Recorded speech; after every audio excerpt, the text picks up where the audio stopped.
Hello friends, मैं अमित कुमार आप सबको अपने इस यूट्यूब चैनल पर हार्दिक स्वागत करता हूं। आज हम लोग हिस्ट्री के एक महत्वपूर्ण टॉपिक को पढ़ेंगे जिसमें लॉर्ड वेलेस्ली का शासनकाल को देखेंगे। इसके शासनकाल में देखें तो इसका शासनकाल रहा था 1798 से 1805 के बीच, और इस शासनकाल के बीच में कौन कौन से इसके द्वारा कार्य किए गए हैं उसको हम लोग जानने का प्रयास करेंगे।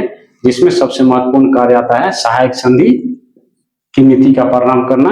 तो पूरे डिटेल्स में हम लोग समझ लेते हैं। पहले इस नीति में ब्रिटिश सेना जो थी भारतीय, इस नीति के तहत भारतीय शासक अपनी सुरक्षा के बदले ब्रिटिश सेना को अपने राज्य में रखना होता था।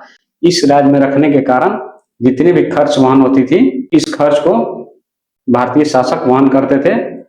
इसके अलावा विदेशी मामलों पर पूरी तरह से नियंत्रण जो था कंपनी के पास आ गया।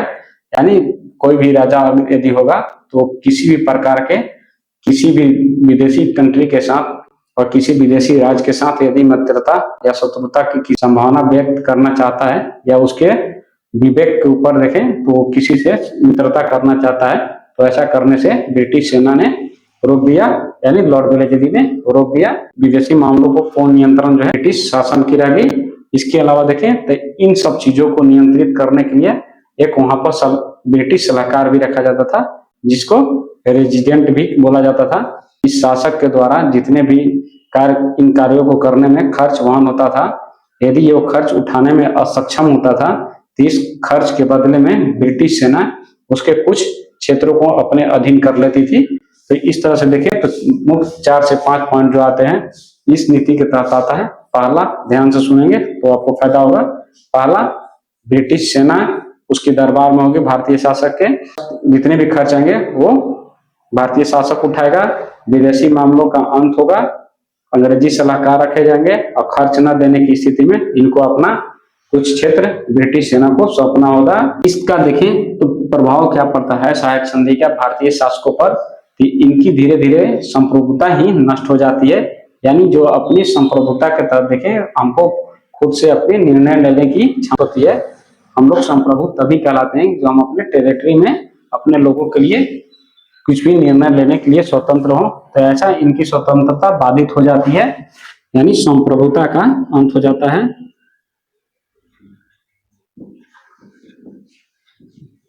ठीक है। दूसरा ये होता है कि आर्थिक बोझ पड़ता है, आर्थिक शोषण होता है इनका।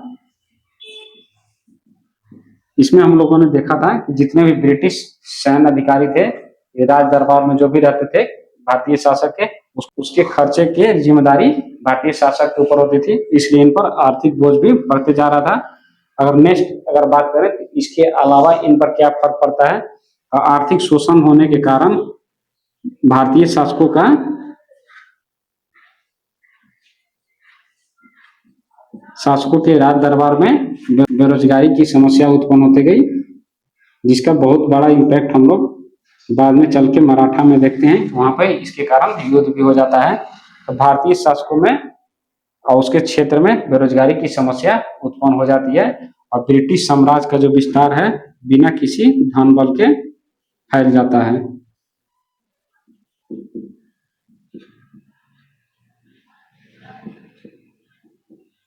ये भारतीय राज्यों के लिए और भारतीय शासकों के लिए दुविधा की बात थी। इसके अलावा अगर देखें तो इसमें कौन कौन से ऐसे राज्य थे जिन्होंने सहायक संधि के अधीन अपनी संधि करी थी। तो पहला आता है हैदराबाद का निजाम 1798 ईस्वी में। इसके बाद तंजौर और मैसूर का राजघराना 1799 ईस्वी में, सूरत 1800 ईस्वी में, कर्नाटक 1801 में, और एक आता है 1803 ईस्वी में पेशवा बाजीराव द्वितीय के द्वारा इसकी संधि को स्वीकार करना। यानी मराठाओं के द्वारा भी इस संधि की एक्सेप्टेंस दी जाती है 1803 में। यदि इसका देखें तो पहला जो युद्ध था मराठा और अंग्रेजों के बीच में, तो उसके बीच में 20 वर्षीय जो था शांति समझौता हुआ था। यानी 1803 से 20 वर्ष का घटा दे तो हमारा कितना आता है 1783। यानी प्रथम आंग्ल मराठा युद्ध के बाद में जो निर्णय लिए गए थे कि किसी भी प्रकार से अंग्रेज मराठा शासक के अधीन जो क्षेत्र में किसी भी प्रकार का हस्तक्षेप नहीं करेगा। यहाँ से हम लोग देखते हैं कि 1803 से इसके द्वारा इसके अंदर मराठा राज्य में भी हस्तक्षेप करने की जो व्यवस्था है वो मिल जाती है। इसके अलावा देखें तो ये कौन कौन से और कार्य इसके काल में हुए थे। इसके चतुर्थ मैसूर युद्ध भी 1799 ईस्वी में इसी के कार्यकाल में होता है, जहां पर टीपू सुल्तान डेल्टापुर लड़ाई करते हुए वीरगति को प्राप्त होता है अपने श्रीरंगपट्टनम की बिल्डिंग में।